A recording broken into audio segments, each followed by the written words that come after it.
gitu ya. Makanya pemerintah perlu untuk lebih menyiapkan sekolah-sekolah kedokteran yang murah.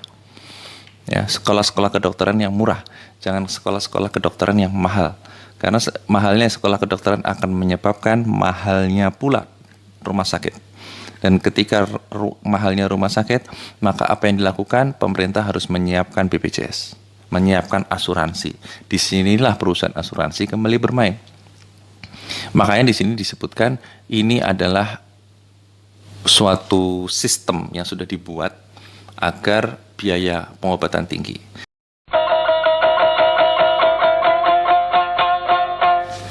Assalamualaikum warahmatullahi wabarakatuh. Innal hamdalillah nahmaduhu wa nasta'inuhu wa nastaghfiruhu wa na'udzubillahi min shururi anfusina wa min sayyiati a'malina may yahdihillahu fala mudhillalah wa may yudhlil fala hadiyalah. Asyhadu an la ilaha illallah wa asyhadu anna Muhammadan abduhu wa rasuluhu la nabiyya ba'dah. Alhamdulillah, pada kesempatan ini kita masih menjelaskan mengenai atau membahas mengenai masalah buku dari Ahmad Thompson, seorang lawyers dan seorang mu'alaf di London, tentang bukunya yang berjudul Dajjal, ya, sistem Dajjal.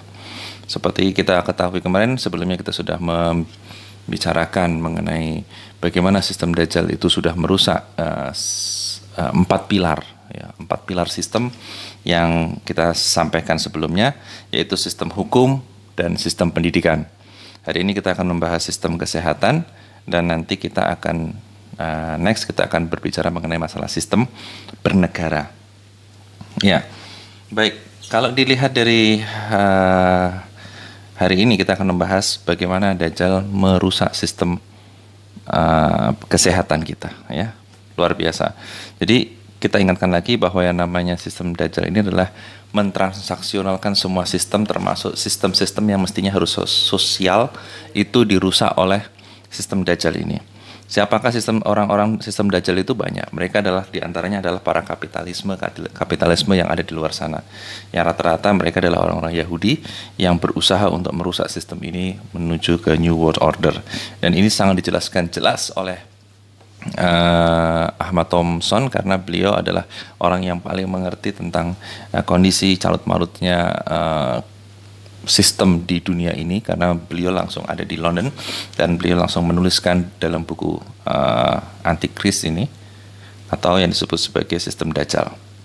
Baik, kita sekarang akan masuk ke sistem pendidikan, ya, sistem pendidikan. Sistem pendidikan kita sekarang, mengapa mereka melakukan bukan sistem pendidikan kemarin, ya, sistem kesehatan.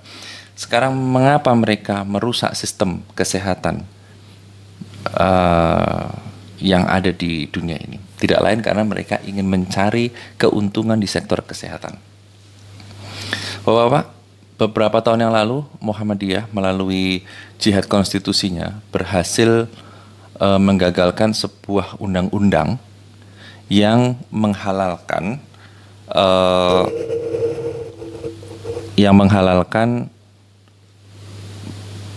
pendirian sebuah rumah sakit hanya boleh dilakukan oleh lembaga kesehatan. Artinya Muhammadiyah sendiri tidak bisa mendirikan rumah sakit, padahal selama ini mereka banyak sekali rumah sakit. Karena Muhammadiyah bukanlah yayasan yang atau lembaga yang khusus atau organisasi yang khusus di bidang kesehatan. Nah, akhirnya siapa yang bisa melakukan ini? Ya, merekalah orang-orang yang memang sudah bergerak di bidang kesehatan, dan rata-rata itu tidak dimiliki oleh Muslim. Muslim tidak punya lembaga yang khusus di bidang kesehatan sampai saat ini. Nah, itu akan berbahaya apabila lanjut sampai menjadi undang-undang. Alhamdulillah, tim Jihad Konstitusi Muhammadiyah sudah berhasil menghentikan ini sehingga tidak menjadi suatu undang-undang yang bisa menyesatkan banyak orang dan bisa menumbuhkan rumah sakit non-Islam semakin banyak, dan rumah sakit Islam harus tutup. Ini berbahaya sekali. Nah, di sini kita akan melihat bahwa sistem kesehatan dan sistem asuransi ini masuk kembali ke dalam sistem yang disebut dalam sistem Dajjal tadi. Jadi transaksional, sekali lagi transaksional. Kalau transaksional berarti ada produsennya dan ada konsumennya. Di sini kita melihat bahwa pasien adalah konsumen, pasien adalah objek penderita yang harus memberikan uang. Sedangkan produsen adalah yang menerima uang. Ya, jadi sekali lagi yang kotak biru adalah konsumen, yang kotak merah adalah perlakuan yang dilakukan oleh produsen. Di sini pasien adalah konsumennya dan rumah sakit adalah produsennya. Kita lihat sekarang bagaimana yang terjadi di baik itu di tanah air kita maupun di beberapa tempat di dunia. Yang jelas saat ini rumah sakit lama-kelamaan akan menerapkan biaya yang sangat tinggi. Biaya yang sangat tinggi, yaitu biaya dokter yang sangat tinggi. Ya. Apa yang menyebabkan biaya dokter ini tinggi? Karena sekolah kedokteran itu tinggi sekali. Ya, salah satu penyebab sekolah kedokteran itu tinggi yaitu karena ada permainan yang sudah dimulai dari sekolah. Ya, penciptaan sekolah yang mahal akan menciptakan karir yang mahal juga. Ya, jadi sekolah kedokteran itu mahal, maka dokternya menjadi mahal, gitu ya. Mereka ingin cari duit di situ. Seorang politikus harus memberi mahar politik yang mahal. Karena apa? Ketika dia menjadi politikus, dia bisa mendapatkan uang yang banyak. Jadi begitu ya. Itu sesuatu yang sudah digaung-gaungkan oleh orang-orang yang memiliki sistem Dajjal seperti ini. Ya, sehingga sekarang setiap sekolah mahal pasti akan menghasilkan dokter yang mahal. Setiap sekolah kedokteran yang mahal. Bukan saja kedokteran ya. Apapun itu, ketika mahal, maka dia akan menyebabkan murid-muridnya untuk mencari pekerjaan atau untuk mendapatkan uang secara cepat, otomatis dengan menaikkan nilai. Nah, itu seperti yang sebelumnya kita pernah dapatkan, bagaimana seorang kapital memiliki kemampuan untuk menjual barang dengan harga tinggi. Kemudian ketika masyarakat tidak mampu, maka mereka berusaha untuk membuat bank supaya masyarakat bisa berhutang. Oke. Nah, ini kita 6 menit, berarti kita masih ada waktu sekitar 9 menitan ya, lebih 51. Oke. Nah, di sini ketika sekolah dokter itu tinggi, maka otomatis dokter-dokter itu akan menaikkan harganya. Ya, otomatis rumah sakit akan menaikkan harga-harganya juga. Ya. Siapa yang menjadi penderita? Pasien kembali, gitu ya. Makanya pemerintah perlu untuk lebih menyiapkan sekolah-sekolah kedokteran yang murah. Ya, sekolah-sekolah kedokteran yang murah, jangan sekolah-sekolah kedokteran yang mahal. Karena mahalnya sekolah kedokteran akan menyebabkan mahalnya pula rumah sakit. Dan ketika mahalnya rumah sakit, maka apa yang dilakukan? Pemerintah harus menyiapkan BPJS. Menyiapkan asuransi. Disinilah perusahaan asuransi kembali bermain. Makanya di sini disebutkan ini adalah suatu sistem yang sudah dibuat agar biaya pengobatan tinggi. Kalau beli mobil, ya, ketika orang tidak bisa membeli mobil disediakan bank. Kalau rumah sakit, ketika orang tidak bisa membayar rumah sakit disediakanlah asuransi. Make sense. Inilah yang terjadi di negara kita dan di negara-negara yang menganut kapitalisme kuat. Nah, ini yang berbahaya sekali. Ya, kenapa tidak dibikin biaya pengobatan yang murah? Bapak-bapak, maka kita harus berhati-hati sekali karena bagaimanapun juga ketika negara ini sudah terjebak kepada sistem rumah sakit yang mahal dan sistem asuransi yang dikuasai oleh luar, ini sangat amat mudah untuk kita itu dikuasai oleh bangsa lain. Ya, sehingga kita tidak tahu lagi mana idealisme yang harus kita pertahankan dan mana yang bukan. Nah, kemudian di sini ya di kanan atas itu setelah biaya dokternya tinggi, apa yang terjadi? Biaya obatnya pun akan menjadi tinggi. Ya, kenapa biaya obat itu tinggi? Biaya obat tinggi tidak lain dan tidak bukan adalah permainan. Permainan siapa? Permainan vendor obat dan permainan dokter. Jadi vendor obat yang bermain bersama dokter akhirnya menghasilkan harga obat yang tinggi. Sekarang kalau Bapak-bapak mau lihat banyak agen-agen obat ya, medtrap yang tidak semua tetapi sudah mulai banyak yang menjanjikan sesuatu kepada dokter dengan nilai ratusan juta, tetapi jika dia bisa menghasilkan sekian ratus juta gitu ya. Jadi memberi dokter saya kasih 100 juta, tapi dokter harus bisa memberikan atau menjual seolah-olah melalui resepnya obat ini senilai 400 juta, 4 kali lipat. Dengan kondisi begitu, maka yang terjadi apa? Yang terjadi supaya cepat penjualannya, ya harganya dinaikin. Ya, akhirnya tercapailah angka 400 juta dan tercapailah nilai dokter tadi mendapatkan harga 100 juta. Inilah yang menyebabkan mengerikannya di rumah sakit saat ini. Ya, saya juga pernah berobat, kena flu dan demam, tapi kena resep hampir 1 juta. Ini luar biasa di sebuah rumah sakit swasta di Depok sini. Dan ini sangat mengerikan sekali. Ya, ketika biaya dokter tinggi, harga obat tinggi. Ya, bahkan mereka kadang-kadang mengatakan, ini pakai asuransi enggak?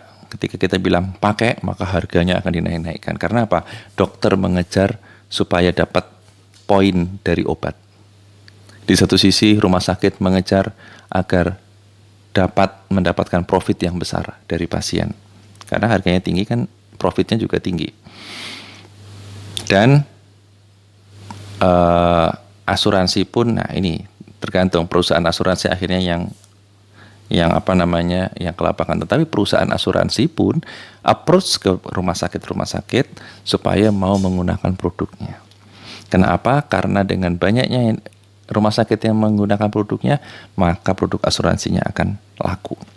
Dan ketika produk asuransi itu laku, apa yang terjadi? Orang-orang akan banyak menaruh uangnya di asuransi itu. Dan seperti kita tahu yang namanya asuransi non syariah, maka premi yang didapat selama ini itu akan masuk ke dalam perusahaan asuransi. Dan ketika orang itu tidak pernah klaim, maka itu dianggap keuntungan penuh bagi perusahaan asuransi. Itu agak berbeda dengan asuransi syariah. Asuransi syariah ada pengembalian sebahagian dari uang yang disampaikan ke nasabah. Jadi uang premi itu sebagian ada yang dikembalikan kembali ke nasabah apabila preminya atau klaimnya tidak banyak. Baik, kemudian biaya dokter tinggi, harga obat tinggi. Nah, akhirnya apa? Mereka juga membuat semacam sistem pengobatan yang membuat ketergantungan. Ya, pernah Bapak-bapak kayak terapi ke seorang dokter mengalahkan terapi ke seorang dukun. Ini kayaknya kita ke dokter lama sekali tapi kok nggak sembuh-sembuh. Ini kayaknya kita terapi ini tapi kok nggak rampung-rampung. Ini kok kayaknya kita melakukan visit ke dokter ini tapi kok nggak selesai-selesai. Nah, ini kadang-kadang dokter juga membuat sistem ketergantungan terhadap pasien. Jadi supaya pasien terus tergantung. Ujung-ujungnya apa? Ujung-ujungnya ya nanti eksekusi juga, operasi juga gitu ya. Nah, inilah yang akhirnya sistem pengobatan yang membuat sistem ketergantungan. Karena sekali lagi, yang namanya produsen selalu membuat agar konsumennya tergantung kepada dia. Ya, produsen selalu membuat agar ketergantungan pasien itu tinggi. Dalam hal ini kalau rumah sakit berarti membuat ketergantungan pasien kepada rumah sakit itu tinggi. Ya. Nah, kemudian akhirnya apa? Akhirnya pasien terikat pada sistem produsen dan konsumen. Ya. Apa itu sistem jual beli dengan rumah sakit? Nah, rumah sakit akhirnya melakukan memfungsikan dirinya sebagai produsen dan pasien memfungsikan dirinya akhirnya sebagai konsumen. Nah, inilah yang akhirnya terjadi di mana-mana di rumah sakit yang ada. Nah, kemudian bagaimana sistem kesehatan dan asuransi dilihat dari sisi Islam?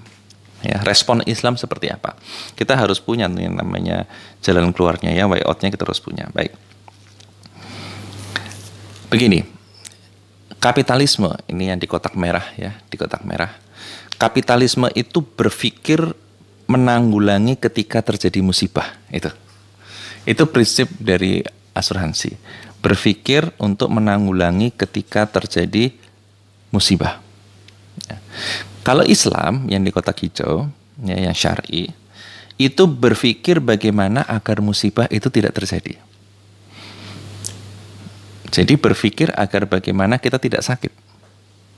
Itu yang harus dipupuk ya. Jangan nunggu sakit, tapi bagaimana supaya kita tidak sakit. Rasulullah itu hanya sakitnya beberapa kali saja, termasuk waktu itu hanya 2 kali. Termasuk ketika beliau mau wafat ya, karena diracun. Nah, dengan kondisi seperti itu ada perbedaan antara kapitalisme dengan syariah. Kapitalisme berpikir menanggulangi ketika terjadi musibah. Ya, makanya asuransi itu dikatakan adalah bagaimana Anda taruh uang ke kita, siapa tahu nanti Anda terkena musibah, kan begitu ya. Tapi kalau syariah tidak. Bagaimana agar musibah tidak terjadi? Bagaimana agar kita tidak sakit? Nah, antara lain Islam memberikan solusi di sini. Bagaimana agar musibah tidak terjadi? Bagaimana agar sakit itu tidak terjadi? Yang pertama, solusi dari Islam, kita harus memperbanyak menjalankan sunnah, artinya ikhtiar kita perbanyak. Menjalankan sunnah apa? Bagaimana kita pola tidur kita. Jam berapa kita harus tidur? Tidur yang disunahkan adalah sebelum zuhur, kemudian setelah isya. Dan haram atau tidak diperbolehkan untuk tidur antara maghrib sampai isya. Dan setelah subuh juga tidak diperbolehkan ikuti. Kemudian bagaimana pola makan kita? Pola makan kita adalah cukup dengan menegakkan tulang belakang. Tapi kalau tidak bisa, sepertiga air, sepertiga makanan, dan sepertiga udara. Seperti itu. Ya, gaya hidup kita harus gaya hidup yang nyunah. Ya. Yang kedua, Islam mengajarkan kewaspadaan dan antisipatif. Supaya kita tidak sakit, maka banyaklah minum suplemen. Suplemennya dalam Islam itu ya obat-obat herbal. Banyak makan madu, banyak makan habatus sauda, ya, dan sebagainya, kurma, ya. Tergantung dari kemampuan dan kesehatan orang tersebut ya. Kalau punya diabetes ya kurmanya diatur, madunya diatur. Kemudian yang ketiga, banyak-banyaklah berdoa. Berdoa itu penting banget, ya. Berdoa itu penting banget. Berdoa dan bertaubat penting banget, karena salah satu fungsi sakit yang diciptakan oleh Allah adalah untuk mengurangi dosa. Ketika kita sudah bisa bertobat dengan menggunakan doa, berarti Allah tidak perlu menurunkan penyakit ke kita. Tetapi kalau kita tidak pernah bertobat, maka rasa sayangnya Allah kepada kita itu dicurahkan dalam bentuk sakit untuk mengurangi dosa-dosa kita. Makanya banyaklah berdoa dan bertaubat untuk menghindari musibah, untuk menghindari penyakit. Dan yang keempat, ketika tetap terjadi, maka kita harus serahkan ini kepada Allah Subhanahu wa taala sebagai bagian dari takdir atau rukun iman ke-6. Nah, inilah yang paling penting. Jadi ini perbedaan mindset antara kapitalisme dengan syariah. Ya. Kalau kita sudah bisa hidup secara sunnah, insya Allah kita banyak bisa mengikis potensi-potensi datangnya penyakit. Apalagi badan kita juga sudah dikuatkan dengan antisipatif kalau minum herbal dan minuman atau makanan yang dianjurkan oleh Rasulullah. Dan banyaklah berdoa, karena dengan doa insya Allah kita menjadi orang-orang yang terhindar dari penyakit. Karena salah satu fungsi doa dan taubat adalah untuk menggantikan fungsi penyakit dalam rangka menghapus dosa, dan yang keempat tetap percaya pada takdir dan menyerahkan kepada Allah ketika memang kita sudah terkena penyakit. Itu saja yang bisa kita sampaikan. Mohon maaf atas segala kekurangan. Insya Allah kita bisa perbaiki terus minimal keluarga kita dari sistem kesehatan ini, dan insya Allah sistem kesehatan di Indonesia pada khususnya akan juga bisa lebih berubah dengan lebih baik. Akhirul kalam, subhanakallahumma wa bihamdika asyhadu alla ilaha illa anta astaghfiruka wa atubu ilaik. Assalamualaikum warahmatullahi wabarakatuh.